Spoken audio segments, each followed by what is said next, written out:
In quiet American neighborhoods where nothing ever seemed out of place, darkness sometimes arrived without warning.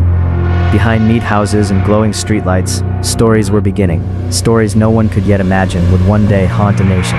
Jeffrey Dahmer was not born a monster. He was a quiet boy, withdrawn, often lost in his own thoughts. While the world moved loudly around him, he sat in silence, watching, waiting, and slowly drifting further away from everyone else.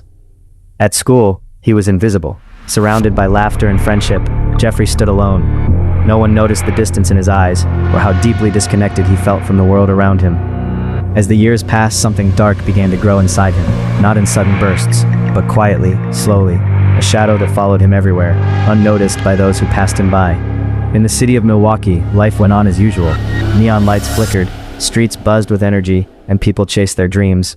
But beneath the city's glow, a nightmare was taking shape, hidden in plain sight. Behind closed doors, Jeffrey lived a life few ever saw.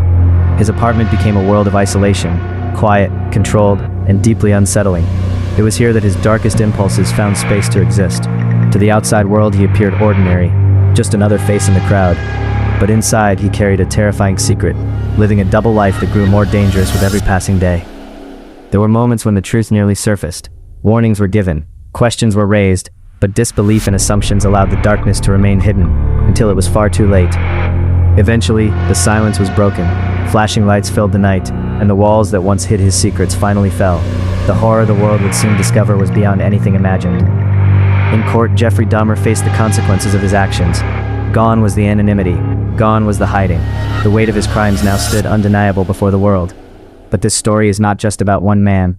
It is about the lives that were lost, the voices silenced too soon. They are the ones who must never be forgotten. Some stories are told not to glorify darkness, but to understand it, to remember the victims, and to remind us that even in the quietest places, awareness can save lives.